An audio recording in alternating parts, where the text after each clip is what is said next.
Yeah, I'll always be a metalhead. Nothing can take that away from me. Right. I mean, not jail, not people, not religion, not anything. I'll always be a metalhead. Metalhead leaves you all alive.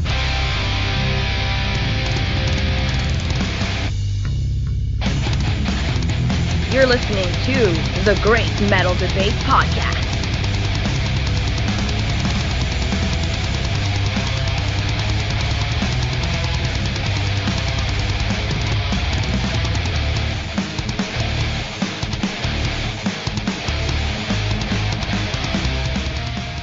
Welcome back, Metalheads, to a brand new episode of the Great Metal Debate Podcast.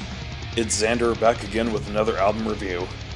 Today, I'll be looking at the third full-length studio release from the Tucson, Arizona-based thrash metal band known as Atrophy. The album is titled Asylum, and it was released on March 15th through Massacre Records. When I say that this album has been long awaited by fans, I mean that I don't think that any of their old fans were expecting another album from them ever again. Why do I say this? Well, do you remember last year when I did that album review for the thrash metal band called Mezzrow, and it was their first album since 1990? This band has them beat with a possible new world record of longest gap between album releases of all time. Atrophy has them beat by just 1 year. Atrophy also released their previous record the same year, which means 34 years ago. Holy shit. I'm going to be 33 this August, and suddenly I feel young again. Oddly enough, I have actually seen the album cover for Atrophy's 1990 sophomore record titled Violent by Nature, but I never actually listened to it. This band has stayed together all these years until 2021, when a European tour got cancelled because of COVID, so the vocalist Brian Zimmerman decided to step down and form his own project. The rest of the band changed their name to Scars of Atrophy, when the band got a replacement vocalist.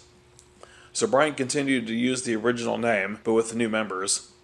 That's the information I got from Metal Archives. I was lucky enough to rediscover this band and their brand new album the day after it released. As of recording this, the album has been out for over a week, but hey, better late than never.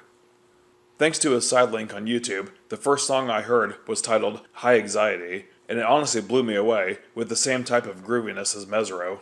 Not quite what I would call melodic thrash metal, but definitely had its standout riffs, which ultimately made me want to review this.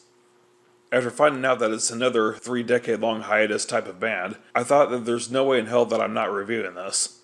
Allow me to state that there are absolutely no skippable tracks on this album, and Punishment for All is a punishing opening track for the album. I mean that in a way that is every bit as badass as the album cover. When you see the giant skeleton-like jester towering over an old abandoned asylum with a graveyard out front, you know you can expect the headbanging-inducing thrash riffs. When you begin headbanging, you'll suddenly want to shotgun a tall beer and then dive straight into a mosh pit. Let's jump on over to the song Seeds of Sorrow. The drums on this record sound amazing, but the band didn't have a drummer who was in the band during the recording last year. Instead, they had a personal friend of theirs by the name of Jonas Schultz, who was hired for the recording gig. Either way, Jonas did an incredible job. On March 22nd, Atrophy announced the winner of their drumming auditions. So congratulations to Mr. Alex Bosson for winning your rightful place in the band.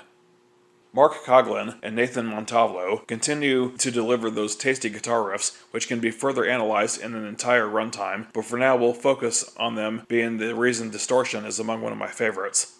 Thrash metal has never been one of my go-to genres, but I have a huge respect for it. As I've mentioned before in a previous review, I have my favorites, but I can always appreciate them taking the traditional heavy metal and then making it 100 times heavier.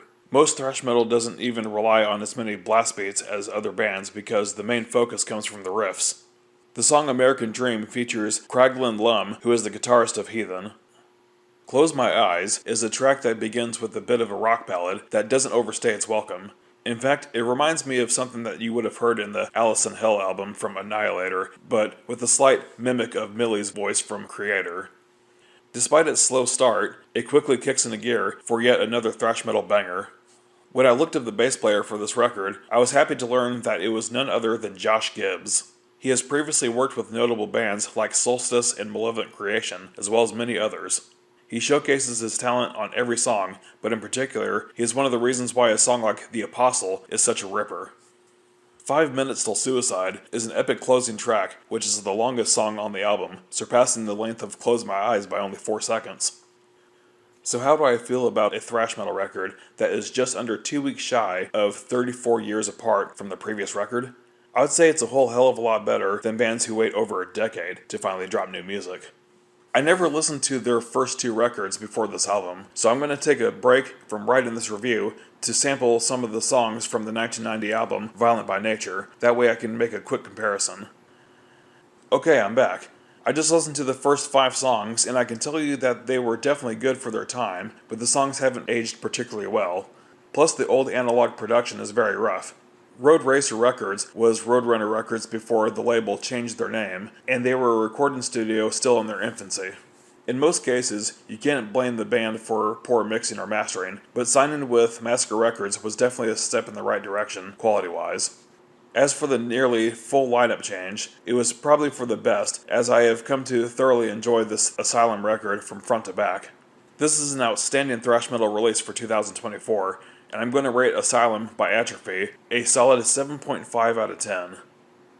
Be sure to show your support for all the great metal bands including this one. Feel free to buy their merch through Massacre Records, but hurry, according to a Facebook post made by the band last week, the white vinyls and jewel case CDs are very limited.